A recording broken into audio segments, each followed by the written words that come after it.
Have you ever noticed how the older you get, the less noise you can tolerate? Not just loud music or crowded rooms, but the noise of fake conversations, forced friendships, constant opinions, and the exhausting pressure to always be available, always be smiling, always be on. Maybe there was a time when you chased all of it. Maybe you thought being surrounded by people meant you were loved, that being included meant you were valued, that staying busy meant your life was full. But then something shifted. Maybe it happened after a betrayal you never saw coming. Maybe after a season when you gave everything and still felt unseen. Maybe after one quiet night alone, when for the first time in a long time, you realized the silence felt safer than the company you had been keeping. That is the moment many people misunderstand. They think a person who starts choosing solitude is becoming cold, distant, or wounded. But what if the opposite is true? What if the people who love being alone are not broken at all? What if they are simply becoming strong enough to hear themselves clearly? In a culture like America's, where confidence is often measured by volume, where attention is mistaken for importance, and where people are rewarded for saying more instead of saying something real, quiet people are easy to overlook. But the truth is, some of the strongest people in the world are not the ones commanding every room. They are the ones who no longer need the room to validate them. They have learned that peace is more valuable than applause. They have learned that not everyone deserves access to their inner world. And they have learned that silence is not emptiness. Silence is information. Silence reveals who reaches for you only when they need something. Silence shows you which relationships survive when you stop performing. Silence teaches you whether you truly enjoy your own company or whether you have been using other people to distract yourself from yourself. That is why solitude can feel uncomfortable at first. It strips everything down. No crowd, no noise, no role to play. Just you, your thoughts, your memories, your regrets, your hopes, and the parts of yourself you usually keep buried under conversation and routine. Most people avoid that space because it asks too much honesty. But people with inner strength walk into that silence and stay there long enough to change. They let the quiet expose them. They let it humble them. They let it teach them. And slowly, something powerful begins to happen. They stop reacting to everything. They stop explaining themselves to people committed to misunderstanding them. They stop mistaking attention for connection. They stop begging to be chosen in rooms where they were only being tolerated. Instead, they become more careful, more grounded, more difficult to manipulate. Because once a person discovers that being alone can feel cleaner than being around the wrong people, they stop fearing solitude. They start protecting it. That is why truly strong people often seem calm, reserved, even hard to read. It is not because they have nothing inside them. It is because they have too much depth to spill themselves everywhere. They know that every thought does not need to be spoken, every emotion does not need to be displayed, and every invitation does not deserve a yes. Their quiet is not insecurity. It is discernment. It is emotional discipline. It is the kind of wisdom that usually comes from pain, healing, reflection, and finally understanding that a peaceful life is built by what you refuse as much as by what you accept. So if you have been craving more time alone lately, if crowds feel heavier, if shallow conversations drain you faster than they used to, do not rush to label yourself distant. You may simply be outgrowing noise. You may be developing the kind of inner life that cannot be fed by constant distraction. And once that happens, everything changes. Because the deepest kind of power does not shout. It withdraws, listens, observes, and waits. And when it finally moves, it does so with a certainty that loud people rarely understand. What if the people who seem the most composed are actually the ones who have fought the hardest battles inside themselves? Not the kind of battles the world applauds, but the invisible ones. The long years of being overlooked. The sting of being underestimated. The ache of watching others get chosen while you stood quietly in the background, still building, still learning, still waiting for a moment no one else could see. Most people think success belongs to those who arrive early, speak loudly, and force their way into the spotlight. But life has a strange way of proving that wrong. Some of the most powerful stories are not about people who rose fast. They are about people who stayed steady. People who endured obscurity without becoming bitter.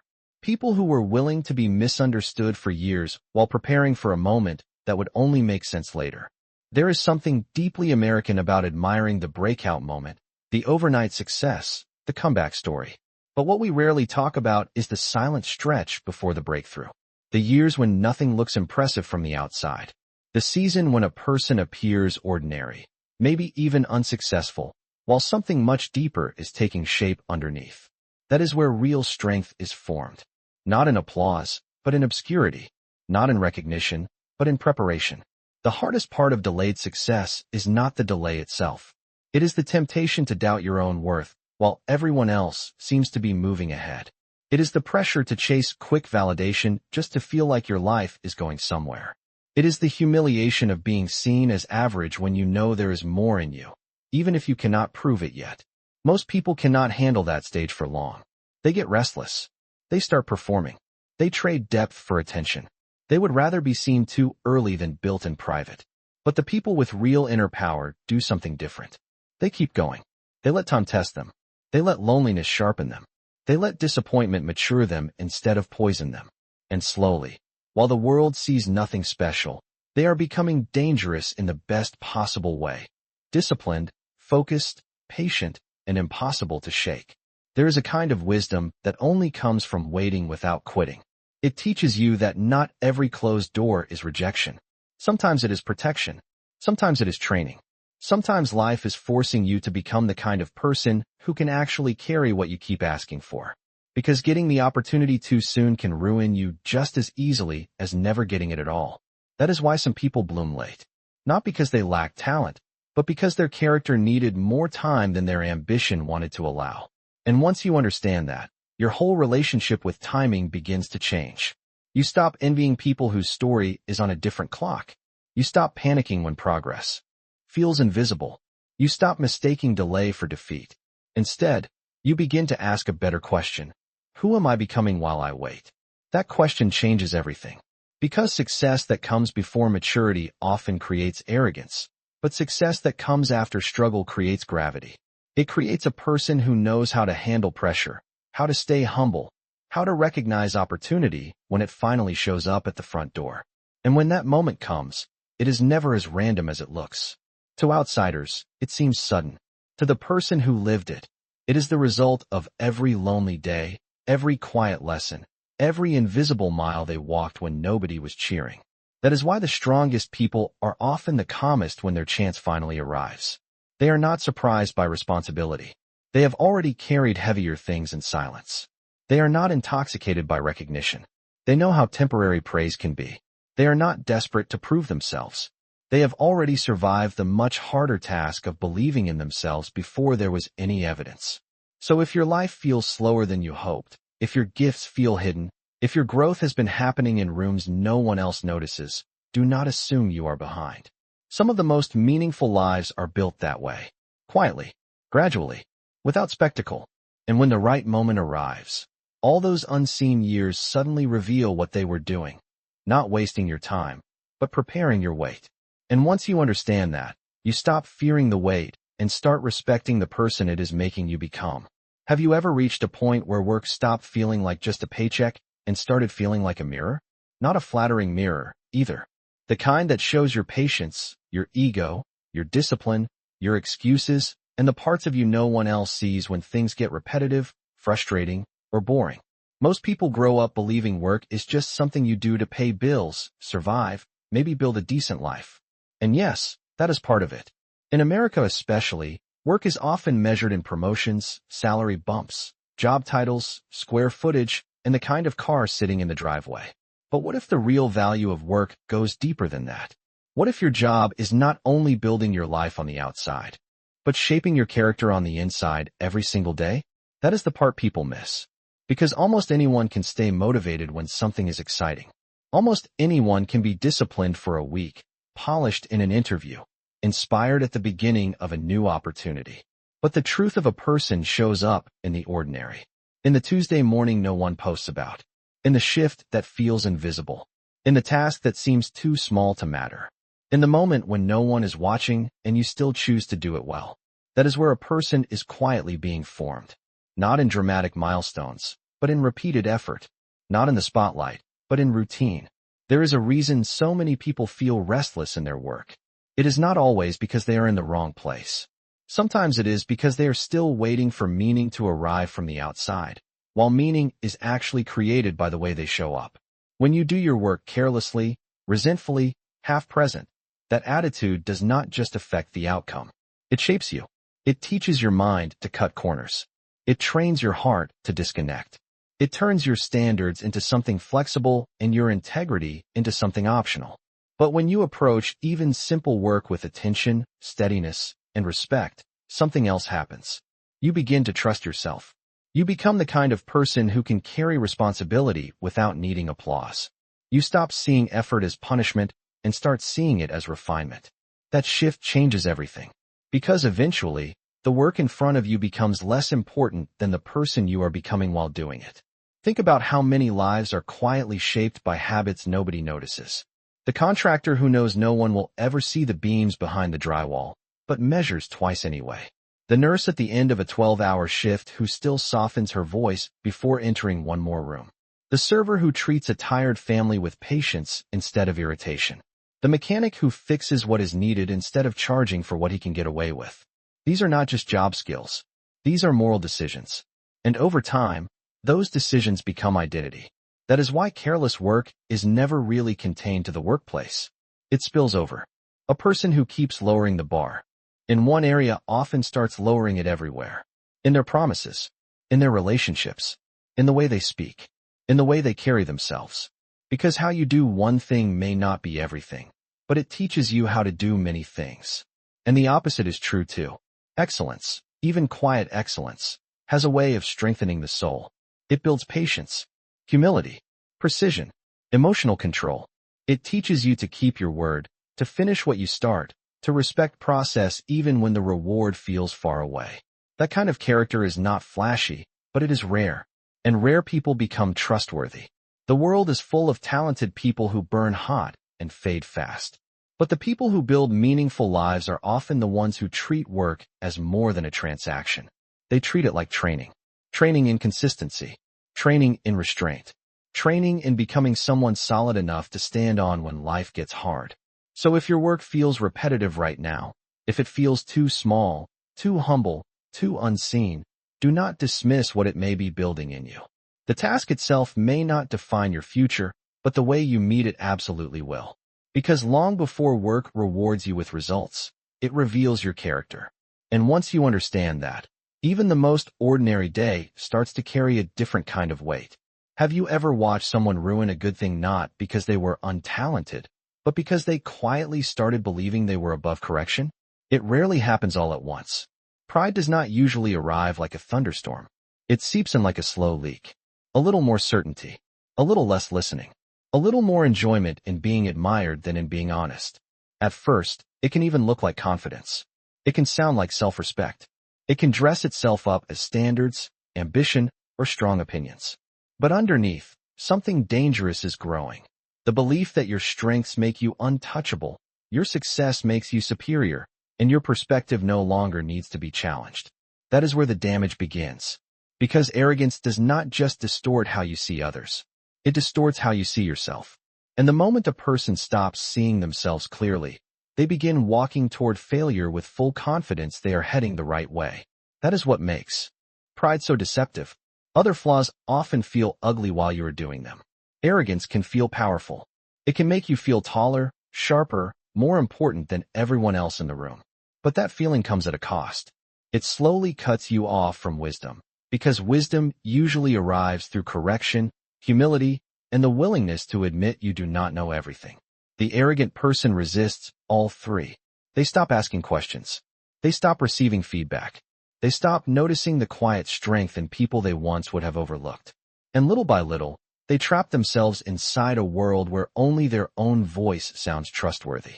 That kind of isolation is more dangerous than loneliness because it feels like superiority while it is actually blindness. You can see this everywhere. In the person who cannot apologize without adding an excuse. In the coworker who talks down to everyone beneath them and flatters everyone above them. In the friend who gives help in a way that makes the other person feel small. In the leader who thinks being feared is the same thing as being respected. Pride poisons good things by turning them inward. Intelligence becomes condescension. Success becomes entitlement. Discipline becomes judgment. Even generosity can become performance if the heart behind it needs to feel bigger than the person receiving it. That is why arrogance is so destructive. It can corrupt virtues from the inside. A person may still look accomplished on the surface while their character is quietly hollowing out underneath. And eventually life exposes that fracture. It always does. Because arrogant people tend to make the same mistake again and again, they underestimate what they do not value. They underestimate other people's pain, other people's insight, other people's dignity, and sometimes even the complexity of reality itself. They think they understand more than they do, control more than they can, and deserve more than they have earned. But life has a way of humbling that illusion. Sometimes through failure, sometimes through loss, sometimes through the quiet withdrawal of people who are tired of being diminished in their presence. The tragedy is that pride often destroys trust before the proud person even notices anything is wrong. By the time they feel the consequences, the warmth is gone, the loyalty has thinned out, and the room they once controlled has emotionally emptied around them. That is why humility is not weakness. It is protection. It protects you from the stupidity of believing your current view is complete. It protects your relationships from the sharp edges of ego. It keeps your mind open, your heart teachable, and your power from becoming cruelty. Truly strong people do not need to stand over others to feel secure. They can listen without shrinking, lead without humiliating, succeed without needing worship, and help without making someone feel indebted for existing. That kind of humility is rare because it requires inner stability. It means your identity is not built on being the smartest, richest, or most impressive person in the room. It means you can recognize value outside yourself without feeling threatened by it. And maybe that is the real test of character. Not whether you can rise, but whether you can rise without becoming unbearable. Because in the end, arrogance does not merely push people away. It closes the door to growth. And once that door shuts, a person can keep winning on paper while quietly losing the part of themselves that made success worth having in the first place. What if the most important season of your life is the one that looks the least impressive from the outside? Have you ever had a stretch where it seemed like everyone else was moving faster, growing louder, getting noticed sooner, while you were doing the same hard work day after day with almost nothing to show for it? That kind of season can mess with your head. It can make you question your timing, your talent, even your future. In a culture like America's, where speed is celebrated and visible success gets all the attention, slow growth can feel almost humiliating. We admire the breakout story, the viral moment, the sudden promotion, the overnight transformation. But what we almost never talk about is what those moments are usually standing on. Years of invisible effort, quiet discipline, private failure, and the kind of patience that feels unbearable while you are living through it. Most people want the result they can show. Very few are willing to endure the season where nothing looks glamorous, where the work is repetitive, the progress is buried, and the reward keeps refusing to arrive on schedule. But that hidden season is where real strength is built. Think about roots. Nobody applauds roots. Nobody posts pictures of roots. Nobody looks at a field and says, "Wow, look how powerful that growth is underground." But without roots, height is dangerous. Without depth, visibility becomes a liability. The taller something grows without substance underneath it, the easier it is for pressure, criticism, loss, or one hard season to knock it flat. That is true for careers, relationships, character, confidence, and almost every meaningful thing a person tries to build. A lot of people are desperate to be seen before they are ready to stand. They want recognition before resilience, influence before integrity, outcomes before foundations. And for a little while, that can work. Some people do rise fast. Some people do get attention early. But when life applies real pressure, the question is never how quickly you rose. It is what was holding you up the whole time. That is why the slow season matters so much. It teaches you to keep going without applause. It teaches you to respect process when emotion is no longer helping. It teaches you that discipline is not a mood. It is a decision you make over and over, especially on days when there is no evidence that your effort is paying off. And maybe that is the hardest truth of all. Your best work will often happen long before anybody notices it. The miles you walk in silence, the nights you stay consistent, the mornings you choose focus over comfort, the times you begin again after embarrassment, disappointment, or failure. Those moments are not wasted just because they are unseen. They are becoming structure. They are becoming stamina. They are teaching your mind how to last. There is a difference between people who want success and people who are being shaped to carry it. The first group chases the image. The second group builds the capacity. One is obsessed with arrival. The other is becoming someone who will not collapse after arriving. That is why hidden growth is not lesser growth. It may actually be the most important kind. Because when your foundation is built in private, you stop depending on external praise to stay committed. You become less fragile, less easily distracted, less likely to quit just because the timeline hurts your feelings. So if your life feels slow right now, if your progress is not obvious, if you feel like you are putting in effort that no one seems to notice, do not assume nothing is happening. Some of the strongest people are being built in exactly that kind of silence. What looks like delay may actually be development. What feels like being overlooked may be protection from rising too early. And one day, when the moment comes for you to move, speak, lead, build, or rise, people may call it sudden. They may call it luck. They may call you naturally gifted. But you will know better. You will know that what they are seeing now was grown in the dark, strengthened in the quiet, and earned through a season when the only thing keeping you going was the decision not to stop. What if the secret to a peaceful life is not winning more battles, but refusing the ones that slowly poison you? That sounds simple until you live in a world that constantly rewards speed, reaction, and the need to prove yourself. In America especially, people are taught to admire force. Push harder. Speak louder. Defend your position. Chase the opportunity before someone else gets there first. And for a while, that mindset can look like strength. But have you ever noticed how many people spend years fighting for things they do not even enjoy once they finally get them? More attention, more status, more control, more ways to feel important in front of people who are just as restless as they are. It is exhausting. And the deeper truth is this: not every fight is a sign of ambition. Sometimes it is just a sign that a person has never learned how to move with wisdom instead of friction. There is a kind of power that does not need to crash into everything. It adapts. It studies. It waits. It knows that forcing life too aggressively can turn even a good goal into a miserable experience. Think about water. Water does not panic when it meets resistance. It does not throw itself into a wall just to prove it is strong. It bends.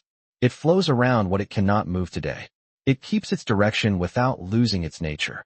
And over time, that quiet persistence becomes more powerful than force. Water shapes rock not because it is harder, but because it is steady. That is a lesson most people understand in theory and ignore in practice. We live as if tension equals importance. We treat urgency like wisdom. We confuse pressure with progress. But many of the worst decisions people make happen because they cannot tolerate the discomfort of patience. They rush relationships because loneliness scares them. They rush business decisions because they want results this quarter, not 5 years from now. They rush conversations because silence makes them nervous. They rush healing because they are embarrassed by how long it is taking. And in that hurry, they damage what could have grown naturally if given the right amount of time and care. The strongest people are not always the ones with the sharpest elbows. Often, they are the ones who know when not to push. They understand timing. They understand that calm does not mean passivity and slowness does not mean weakness. Sometimes the wisest thing you can do is stop wrestling with every closed door and ask whether the door was meant to stay shut. Sometimes the most mature response is not confrontation, but restraint. Not retreat out of fear, but refusal out of clarity. Because there is a huge difference between giving up and choosing not to waste your life in needless struggle. People with depth learn this the hard way. Usually after years of forcing conversations that never became honest, chasing approval that never felt secure, or clinging to plans that looked good on paper but kept draining the life out of them. Eventually, they begin to see a pattern. What belongs in your life often grows better with steadiness than with control. You do not need to grip everything so tightly. You do not need to answer every insult, correct every misunderstanding, or compete in every race someone else invites you into.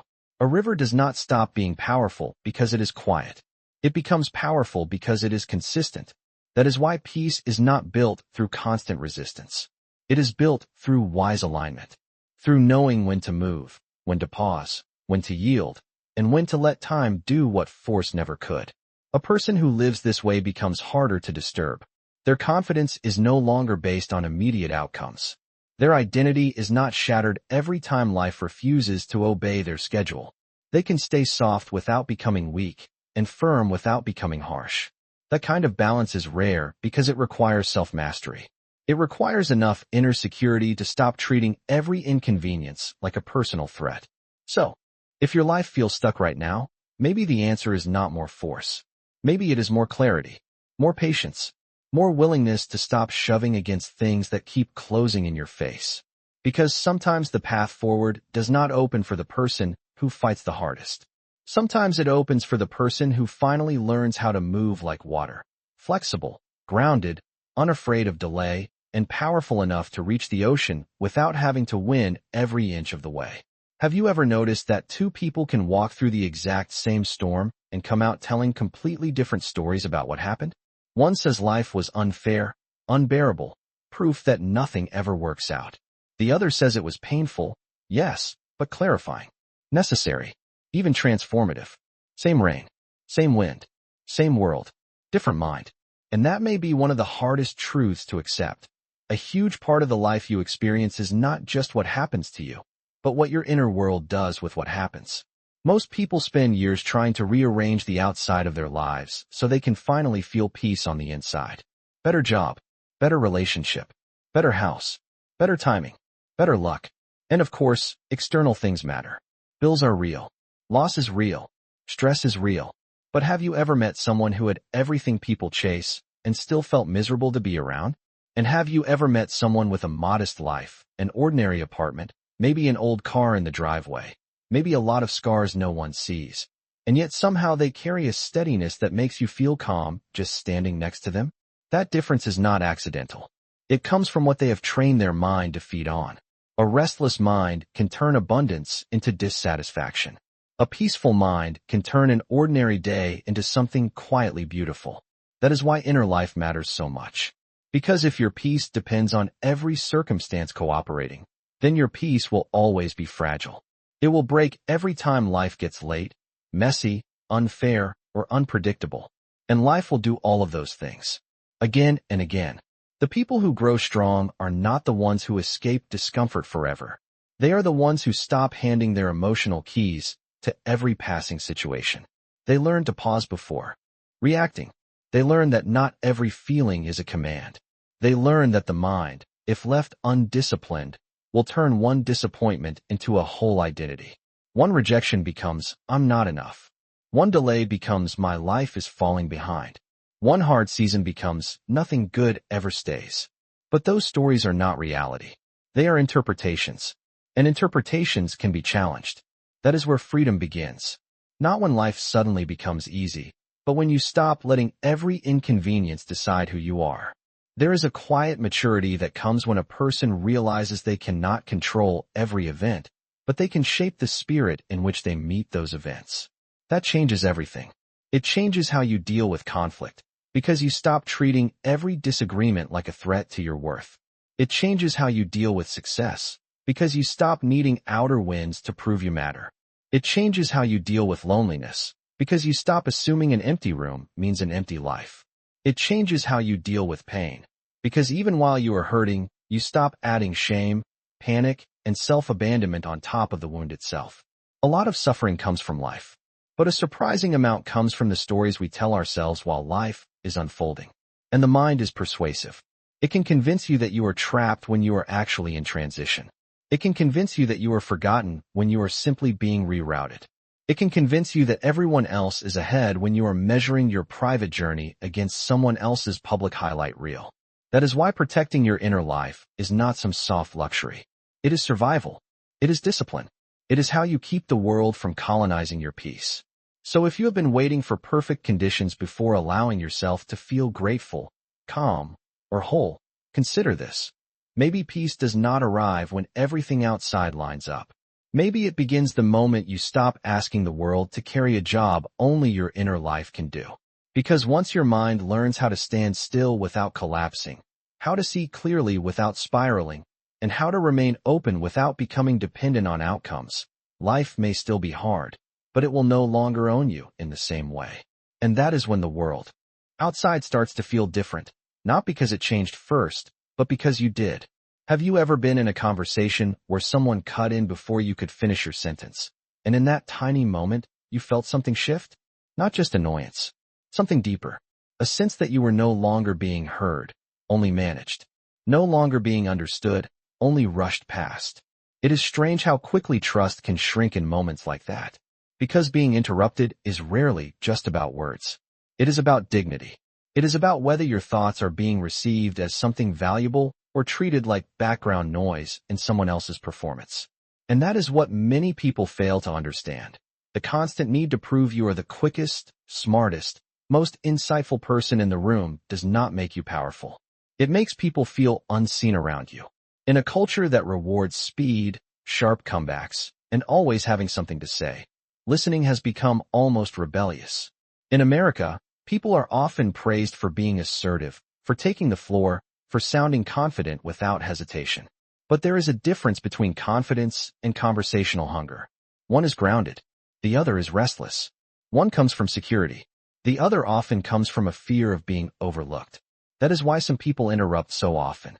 It is not always arrogance in the obvious sense. Sometimes it is anxiety dressed up as intelligence. Sometimes it is the desperation to matter before the moment moves on. Sometimes it is a person trying to win connection by dominating it. But the irony is painful. The harder someone pushes to appear impressive, the less emotionally safe they become to talk to. People may admire their quickness for a while, but they rarely relax around them. Because real connection cannot grow where one person is always trying to get ahead of the other's voice. Truly wise people understand something that loud people often miss. Every conversation is revealing more than information. It is revealing character. It shows whether you can hold your thoughts without rushing to center yourself. It shows whether you respect another person enough to let their meaning arrive in its own time. It shows whether you are listening to understand or merely waiting for your turn to display yourself. And that difference changes everything. A person with depth does not need to interrupt because they are not competing with every sentence in the room. They are not threatened by another person's story taking up space. They are not so attached to being seen as smart that they cannot afford patience. In fact, one of the clearest signs of maturity is the ability to let a conversation breathe, to allow pauses, to resist the temptation to finish people's thoughts for them, to stay present even when you think you already know where they are going. Because sometimes the ending is not the point. Sometimes what matters most is that the other person felt respected on the way there. And that kind of respect is rare now. People remember how you made them feel when they spoke. They remember whether your face looked distracted, whether your body leaned in or checked out, whether your response came from curiosity or ego. They remember if you made room for them or quietly crowded them out. That is why interruption is not a small habit. Over time, it becomes a message. It says, my pace matters more than your process. My thought matters more than your expression. My need to be first matters more than your need to be heard. And even if those words are never spoken, people feel them. Slowly, they tell you less. They stop opening up. They become polite instead of real. That is how shallow relationships are built, one ignored sentence at a time. But a person who knows how to listen deeply creates the opposite effect. They make people feel calm, clear, safe enough to be honest. And that kind of presence is far more powerful than being the most clever person at the table. Because anyone can impress for a moment. Very few people know how to honor another person's inner world while their own mind is full of things to say. So if you have ever felt the urge to jump in, to finish the thought, to prove you understand before the other person has fully arrived, pause there. That moment is more important than it looks. It may be showing you the difference between performing intelligence and practicing wisdom. And once you truly understand that, you begin to see that the smartest person in the room is often not the one talking first, but the one making others feel fully heard before they ever speak at all. What if the rarest kind of person is not the one who talks the most about truth, faith, or values, but the one who still holds on to them when holding on to them becomes costly? It is easy to look principled when principle is popular. It is easy to sound loyal when loyalty is rewarded. It is easy to appear moral when morality comes with comfort, approval, and social safety. But the real test of a person never arrives when everything is convenient. It arrives when staying true asks you to lose something. Reputation, security, opportunity, belonging, maybe even the version of yourself that other people found easier to control. That is when conviction stops being a performance and becomes identity. And most people, if they are honest, know how hard that moment is. Because human beings have always feared standing alone. We want to be accepted. We want to stay safe. We want to avoid conflict, avoid punishment, avoid being the one person in the room who refuses to bend when everyone else has already adjusted. In America especially, people love to talk about authenticity, but real authenticity is expensive. It does not just mean expressing your preferences. It means staying aligned with what you believe even when compromise would make your life easier. That is a much deeper challenge. It asks whether your values are truly yours or whether they only survive when they are applauded. A lot of people do not realize how much of their character is borrowed until pressure arrives. Under pressure, masks collapse quickly. The kind face becomes self-protective. The bold voice becomes silent. The public conviction becomes private retreat. And to be fair, that does not always come from evil. Sometimes it comes from fear, fatigue, the very human desire to avoid loss. But that is exactly why moral courage matters so much. Because courage is not the absence of fear. It is what remains standing after fear has made its argument. And there is something unforgettable about a person who can be threatened, misunderstood, isolated, or even deprived of comfort and still refuse to betray what they know is right. Not because they enjoy suffering, not because they need to look heroic, but because somewhere inside them, there is a line they cannot cross without losing themselves. That kind of integrity has gravity. You can feel it. It makes noise seem cheap. It makes excuses sound thin. It reminds everyone around them that values are not proven by speeches, but by what you refuse to trade them for. The truth is, life quietly offers these tests all the time. Maybe not in dramatic public ways, but in ordinary moments that reveal everything. The employee who is pressured to lie just enough to protect the company. The friend who knows the group is mocking someone unfairly and must choose whether to join in or stay silent. The parent who decides whether convenience will shape the home more than character. The person in a relationship who knows they are being invited to betray their own dignity just to keep the peace. These are not abstract moral debates. They are crossroads. And most crossroads do not announce themselves with music or warning signs. They simply ask one question. Who are you when faithfulness costs you something? The people with real depth are not always the loudest about what they believe. Often, they are the calmest, the most settled, the least theatrical, because they are not using principle to impress others. They are using it to remain whole. They understand that once you begin betraying your deepest values for comfort, life may become easier on the surface, but harder inside. You may keep the approval, the paycheck, the invitation, the temporary peace, but something within you starts to fracture. Self-respect weakens. Clarity blurs. The soul gets noisy. And that internal noise is a difficult thing to live with, because no amount of external success can fully quiet the feeling that you abandoned yourself when it mattered most. That is why the strongest kind of commitment is often quiet. It does not always look dramatic. Sometimes it looks like a person calmly saying no when yes would be more profitable. Sometimes it looks like enduring misunderstanding without rushing to betray your standards just to be accepted again. Sometimes it looks like choosing what is right in a room where nobody else will reward you for it. That kind of faithfulness changes a person from the inside out. It makes them steadier, clearer, harder to manipulate. Because once someone has made peace with losing what cannot compare to their integrity, they become free in a way many people never experience. So if life has been pressing on your convictions lately, if you have been feeling the cost of staying true to what you know is right, do not rush to interpret that cost as failure. Some of the deepest transformation happens precisely there, in the space where comfort ends and character begins. And once a person learns how to stand in that space without selling out their soul, they stop being easy for the world to bend. Have you ever wondered why some people cannot sit in silence for more than a few minutes without reaching for their phone, turning on the TV, texting someone, or finding some new distraction to fill the room? It looks harmless on the surface. Normal, even. But what if that constant need for noise is not just a habit? What if it is a form of escape? Because silence has a way of doing something most people are not ready for. It introduces them to themselves. And that is where the real discomfort begins. The truth is, many people are not exhausted because life is too hard. They are exhausted because they spend so much energy avoiding the parts of themselves they do not want to face. Regret they never processed. Anger they never named. Loneliness they keep disguising as independence.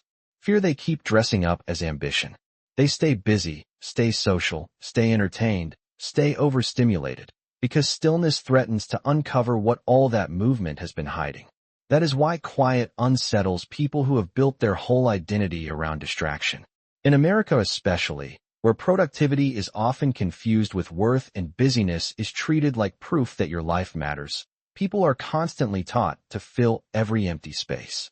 Have goals. Build a brand. Optimize your morning. Stay relevant. Stay connected. Stay visible. Keep moving. Keep proving. Keep performing. And after a while, a person can become so used to functioning that they never stop to ask whether the version of themselves they are presenting is even real. They know how to get through the day. They know how to answer emails, smile in conversations, keep up appearances, and say they are doing good when something inside them is quietly collapsing. But then silence enters the room, and suddenly there is nowhere to hide. No audience. No role. No easy script. Just the uncomfortable weight of who they are when no one is watching. That is why people with real inner strength are so different. They have learned not to fear that meeting. They have sat with themselves long enough to survive the honesty of it.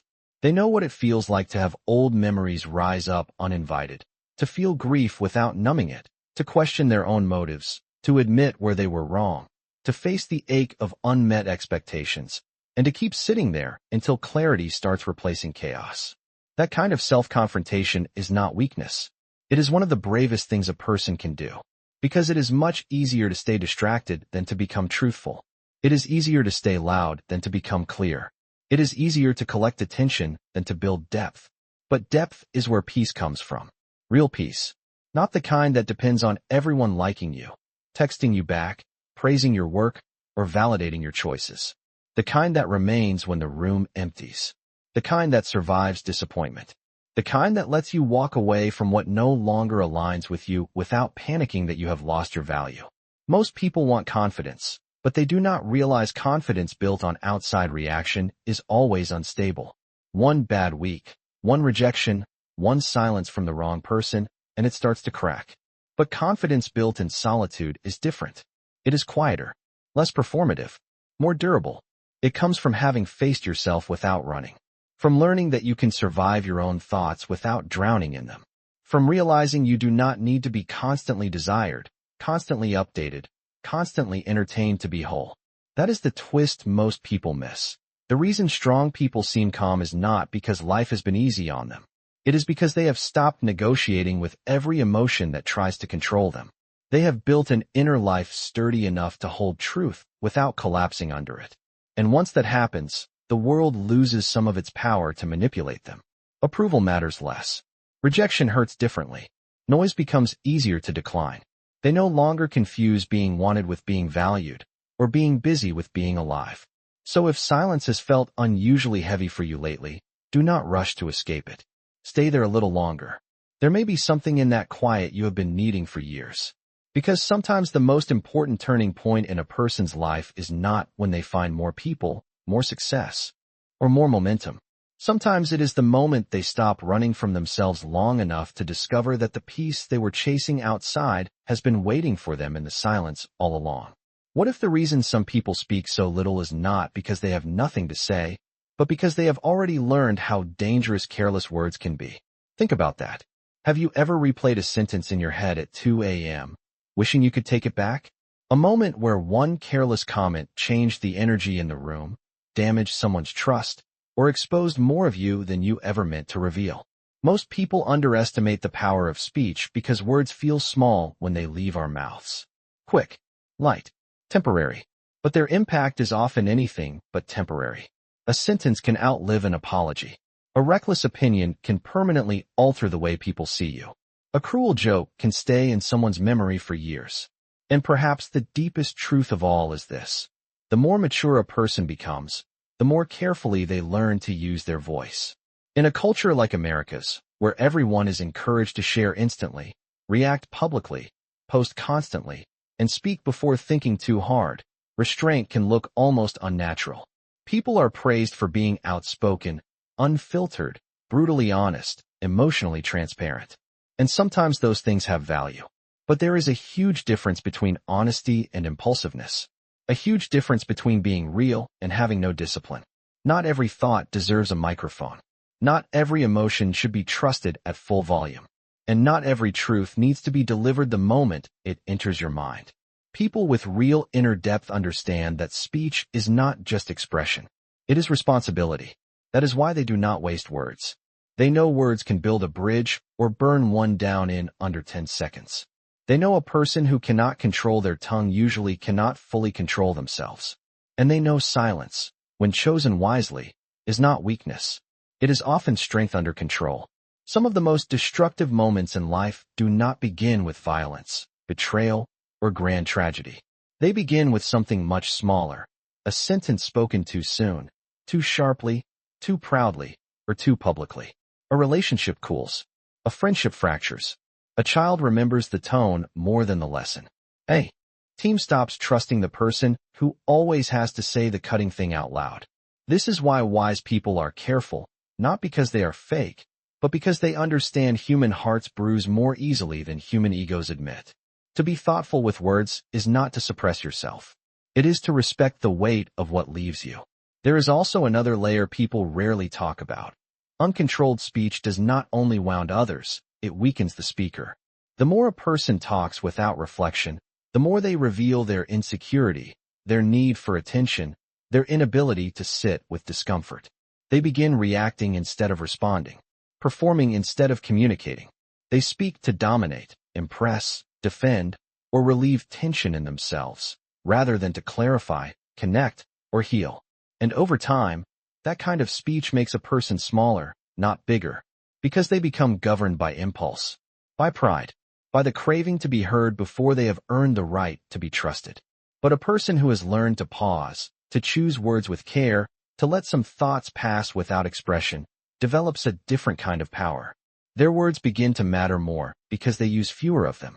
Their voice carries weight because it is not wasted. People listen more closely because they sense intention behind what is being said. That is the twist many never expect. The strongest voice in the room is often the one that does not rush to fill the silence. It is the one that has learned how to hold truth without throwing it carelessly. It is the one that understands timing, tone, and restraint are part of wisdom, not enemies of it. So if you have been feeling quieter lately, slower to react, less interested in proving your point in every conversation, do not assume you are losing your edge. You may be gaining mastery, because there comes a point in a person's life when they finally realize that maturity is not measured by how much you can say, but by how much you can understand before you speak. And once you reach that point, your silence stops being emptiness. It becomes discernment. It becomes protection. It becomes one of the clearest signs that your inner life has grown deeper than your need to be heard. What if the people who leave the deepest impression are not the ones who chase power, praise, or attention, but the ones who quietly become a lesson in how to live? Not because they are perfect, not because life has been easy on them, but because after all the disappointment, pressure, waiting, and temptation to become bitter, they somehow turn into something steadier, softer, clearer, and more useful to the world around them. That kind of person is rare, and usually, they do not look extraordinary at first glance. They may have an ordinary job, an ordinary house, an ordinary routine. Nothing flashy, nothing dramatic. But if you spend enough time around them, you start to feel something unusual. They are not easily shaken by things that throw everybody else off balance. They do not rush. They do not complain about every inconvenience. They do not carry themselves like the world owes them a reward for being decent. Instead, they move through life with a kind of quiet gravity that makes you wonder what they know that other people have missed. The answer is often simpler than it seems. They have learned that a meaningful life is not built by constant comparison, endless self-promotion, or chasing the approval of people who do not even know themselves. It is built through how you carry your days, through the standards you keep when nobody checks on you, through the way you treat people who cannot advance your career, inflate your ego, or do anything useful for your image, through the habits you keep in ordinary moments when life feels repetitive and no dramatic breakthrough is coming to rescue you from the work of becoming. That is where the real lesson begins. Most people want transformation to feel exciting. They want a powerful turning point, a huge sign, a breakthrough moment that changes everything overnight. But deep change usually does not happen like that. It happens in a quieter, slower, less glamorous way. It happens when a person gets tired of being ruled by impulse, tired of wasting years on shallow goals, tired of saying one thing and living another, tired of living from reaction instead of conviction. So they begin making different choices. Small ones at first. They become more honest with themselves, more careful with their time, less available to chaos, less impressed by noise, less tempted to chase every shiny thing that promises instant validation. And over time, those small decisions begin to reshape the whole person. Their face softens, their words gain weight, their presence becomes calmer, even their silence feels different. This is something many people do not understand until later in life. Who you are becoming is always leaking into the room before you ever speak. Your habits are speaking. Your values are speaking. The way you handle pressure is speaking. The way you respond when you do not get your way is speaking. The way you carry pain, success, boredom, responsibility, and disappointment is all quietly telling the truth about you. That is why character matters more than image. Image can be arranged in an afternoon. Character is revealed across years. And eventually, life makes that difference impossible to hide. A person can spend a long time trying to look wise, kind, disciplined, or spiritual. But when real pressure comes, performance runs out. Only formation remains. That is why the people who truly leave something behind in this world are usually those who let life refine them instead of harden them. They let hardship deepen their compassion instead of shrinking their hearts.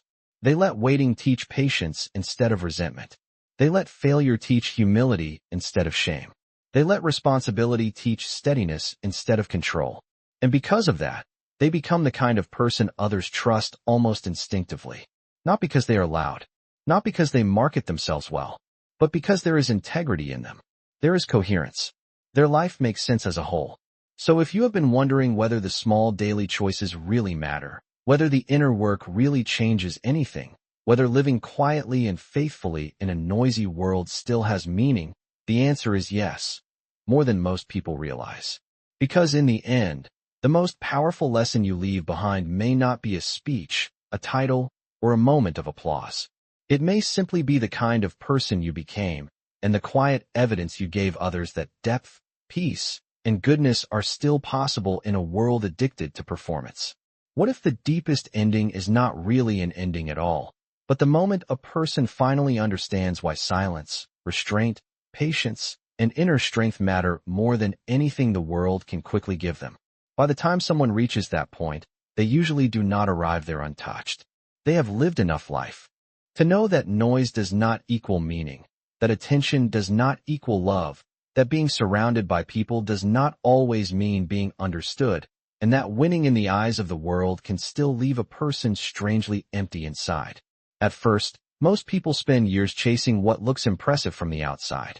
They want recognition, validation, connection, success, proof that their life is moving and that they themselves are enough. They speak more, explain more, try harder, perform better, adapt faster, hoping that somewhere in all that effort they will finally feel settled. But life has a way of stripping those illusions down. It does it through disappointment, through betrayal, through failure, through seasons of waiting that humble the ego and expose what applause never could heal. And slowly, if a person is willing to learn, they begin to realize something that changes everything. Peace is not found in constantly adding more. Sometimes it is found in finally seeing clearly what no longer deserves access to your mind, your energy, your voice, or your heart. That is where real strength begins. Not in dominating life, but in no longer being dominated by every temptation inside it. The strongest people are not those who feel nothing. They feel deeply. They just stop letting every feeling take the wheel. They stop reacting to every insult, chasing every opportunity, entertaining every distraction, proving themselves to every stranger, or explaining their worth to people who were never committed to seeing it in the first place. That change is subtle from the outside, but enormous on the inside. It is the moment a person starts living from center instead of from hunger. They begin to protect their time more carefully. Their attention becomes more deliberate. Their relationships become fewer, but more real. Their words become slower, but heavier. Their life may even look quieter to the world, but inwardly it becomes stronger, cleaner, and more grounded than it has ever been. This is why the final lesson of a life like this is never really about solitude alone, or silence alone, or humility alone. It is about what all those things were building together. A person who can no longer be easily manipulated by noise. A person who has learned how to stay soft without being weak, calm without being passive, and wise without needing to appear superior. A person who has stopped mistaking motion for progress and attention for significance. And because of that, they move differently. They listen differently. They choose differently. They even suffer differently. Pain still hurts. Disappointment still stings. Loss still leaves its mark. But those things no longer define the whole landscape of their inner life. They are no longer carried away by every wave because they have built something deeper than mood. They have built substance. And maybe that is what so many people are actually starving for without knowing how to name it. Not more stimulation. Not more opinions. Not more success they have to advertise to feel real. What they want is that groundedness. That quiet certainty.